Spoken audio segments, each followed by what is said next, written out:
The tea has gone cold. I can feel the temperature of the cup through my fingertips.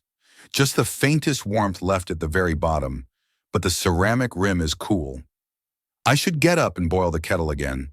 I should, but the chair has settled around me, or I have settled into the chair, in the effort of moving, of shifting my weight, of hearing my own knees crack in the quiet of this room.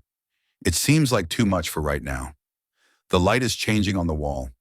It's that time of late afternoon, the gray hour, when the shadows stretch out and the edges of the furniture start to blur. It's the time of day when you are most alone, I think.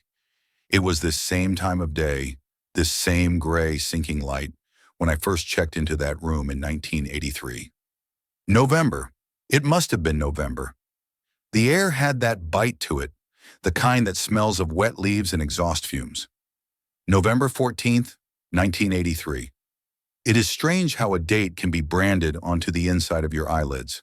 I don't remember the birthdays of some of my cousins anymore. I struggle to remember if I took my blood pressure medication this morning. I usually look at the little plastic box to tell me, but I remember the texture of the carpet in that room.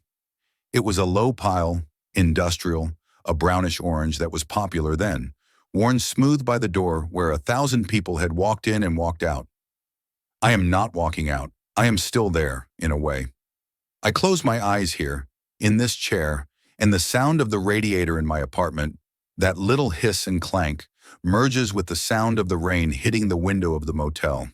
It was a roadside place, nothing grand, just a box of drywall and glass off the highway, somewhere between where I had been and where I was supposed to be going. I don't even remember the name of the town. The town didn't matter. The room was the only world that existed. I sat on the edge of the bed. The mattress was soft, too soft, the springs whining under my weight. I was 43 then, a young man. I realize now. I thought I was tired then. I thought I carried the weight of the world.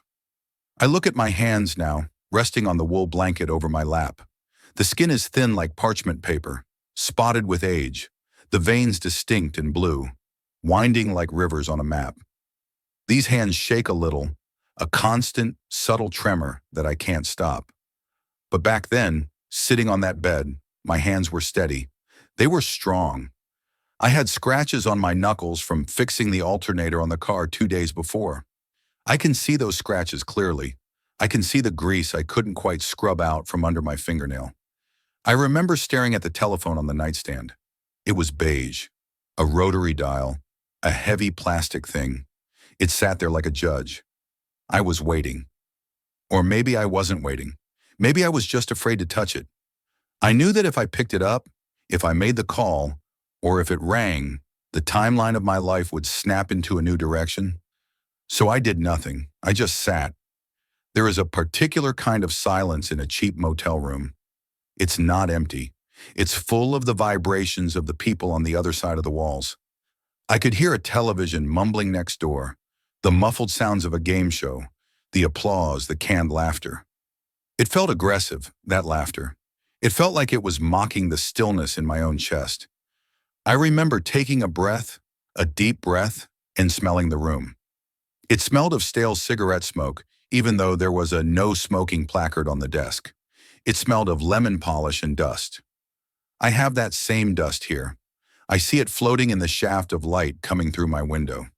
Little specks of matter, dancing, suspending in the air.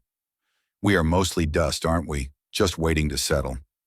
I stood up in the room in 1983. I walked to the window. I pulled back the curtain. It was heavy, rubber-backed, designed to block out the headlights from the parking lot. I peeled it back just an inch. The glass was cold. I pressed my forehead against it. Outside, the rain was coming down in sheets, illuminated by the orange glow of the street lamps. I watched a car drive past, the tires hissing on the wet asphalt, the taillights streaking red. Where were they going? Home, probably. To a dinner table, to an argument, to a warm bed. I was entirely separate from the world that night. That is the feeling that has never left me. I feel it now, sitting here with my cold tea. It's a sensation of being behind glass. You can see the world moving, you can see the colors and the lights, but you cannot touch it, and it cannot touch you. I remember looking at my reflection in that dark window, the ghost of my own face superimposed over the rainy parking lot. I looked scared. I looked hollow. I had driven for 6 hours to get there, running from a conversation I didn't want to have, or perhaps running toward a silence I needed. I had a bag with me, a brown leather duffel bag. It sat on the luggage rack. I hadn't unpacked it. I never did unpack it. I wonder what happened to that bag. I must have lost it years ago. Or maybe it's in the closet here, buried under the winter coats and the boxes of old paperwork I keep meaning to sort through. Things disappear. Objects evaporate from our lives and we don't notice until we go looking for them. But the moment stays. I sat back down in the single armchair in the corner of that motel room. The upholstery was rough, a scratchy tweed. I lit a cigarette. I don't smoke anymore. The doctors told me to stop 20 years ago, and I did mostly. But I can taste that tobacco now. I can feel the smoke filling my lungs, a harsh, grounding comfort. I watch the smoke rise and curl toward the ceiling, getting caught in the light of the table lamp. I sat there for hours. I didn't turn on the television. I didn't read the newspaper I had bought at the gas station. I just existed. I was suspended in the amber of that night. It was the night I realized that nobody was coming to save me. That sounds dramatic, I suppose. I don't mean it in a tragic way. I mean it as a plain fact, like the weight of this cup or the ache in my lower back. I realized that the narrative of my life was mine alone to endure. Up until then, I think I had been performing. I was a son, then a husband, then an employee. I was always reacting to someone else, being who I was expected to be. But in that room, with the rain locking me in, there was no audience. There was just me and the beige telephone and the hum of the mini fridge. I felt a terrible loneliness, sharp as a knife. But then slowly, as the hours ticked by, 9 p.m., 10 p.m., 11:30 p.m., the sharpness dulled. It spread out. It became a kind of vast, flat landscape. I was alone, and I was still breathing. The world hadn't ended because I was alone. The heart kept beating, thump, thump. I could hear it in my ears. I shifted in the chair then, just as I shift in this chair now. My hip hurts. It's a dull, grinding pain that flares up when it rains. It must be raining somewhere. I remember getting thirsty. I went to the bathroom sink in the motel. The light in the bathroom was fluorescent, buzzing, turning my skin a sickly green. The tap squeaked when I turned it. The water came out cloudy at first, full of air bubbles. I let it run. I watched the water swirl down the drain. I cupped my hands, those strong, steady hands, and drank from them. The water tasted metallic. It tasted like pipes and city chemicals. It was the best water I had ever tasted because it was real. It was a physical sensation that cut through the numbness. I splashed water on my face. I looked in the mirror. "This is it," I whispered. I remember saying it out loud. This is it. I wasn't sure what it was. Was it the end of my marriage? Yes, though the paperwork wouldn't come for another 6 months. Was it the end of my youth? Maybe. But mostly it was the beginning of this long, quiet aftermath. I walked back into the main room and turned off the lamp. The darkness was sudden and total until my eyes adjusted to the light creeping in from the parking lot curtains.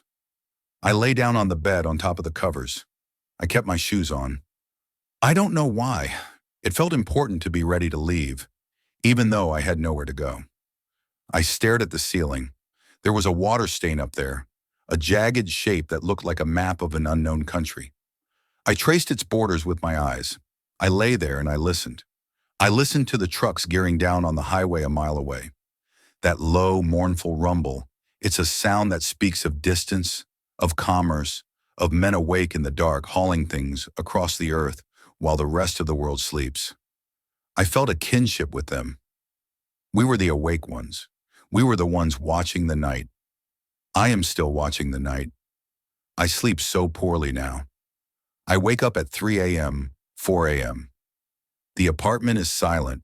The city outside is asleep. And I lie there, 80-some years old, and I am back on that motel bed. The ceiling is the same. The feeling in my chest is the same. It's not sadness anymore. It's just presence. It's the feeling of existing in a pause. That night in 1983, I didn't sleep at all. I watched the darkness turn to gray. I watched the light seep into the room, revealing the dust, the worn carpet, the reality of the morning. The rain had stopped. The world was wet and dripping. I got up. I washed my face again. I picked up my bag. I left the key on the dresser. I didn't look back. I walked out to the car, and the air was cold and clean, and I drove away. But I never really left. Part of me remained in that room, sitting in the scratchy armchair, watching the smoke curl, and part of that room came with me. It's here now. It's in the corners of this living room. It's in the silence between my thoughts. I look at the window now. The sun has gone down completely. My reflection is back in the glass. An old man, white hair, what's left of it, shoulders slumped, a cardigan that has a loose thread on the sleeve. I pick at the thread. I shouldn't pull it, it will unravel, but my fingers do it automatically. The sensation of the wool, the slight resistance of the thread, it grounds me. I am not unhappy. I want to make that clear. Even if there is no one here to hear it, I am not unhappy. I am just enduring. I am witnessing. That night in 1983 stripped away the illusion that there was somewhere to get to. I realized there is no destination. There is only the room you are in. There is only the chair you are sitting in. There is only the breath you are taking right now. The tea is definitely too cold to drink now. It has that film on top. I should pour it out. But the cup feels heavy, like a stone in my hand. It anchors me to the table. If I let go, I might float away, back to the motel, back to the rain. I remember the sound of the key turning in the lock of that motel door, the click, the mechanical finality of it. I had locked myself in. I wanted to be locked in. I wanted the world to stop spinning for just one night so I could catch my balance. And now, 40 years later, the spinning has slowed down so much that I can barely feel it. The days blur together. Tuesday becomes Friday. Morning becomes night. But that night is sharp. It is a jagged rock in a stream of smooth pebbles. I can feel the texture of the bedspread under my fingers from 1983. It was a synthetic quilt patterned with geometric shapes. I can feel the ridges of the stitching. I can hear the sound of my own breathing in that room, shallow, fast, and then slowing down to the rhythm I have now. Sometimes when I sit here like this, I think I am waiting for the phone to ring. Not the modern phone I have on the kitchen counter, that sleek, black thing that never rings anyway except for telemarketers. No, I am waiting for the beige rotary phone to ring. I am waiting for the past to call and tell me it was all a mistake, to tell me to come home. But I am home. This is home. This chair, this quiet, this body that is slowly winding down. I rub my knee. The joint is stiff. I need to get up and walk around the apartment. Just a loop, kitchen to living room to hallway, just to keep the blood moving.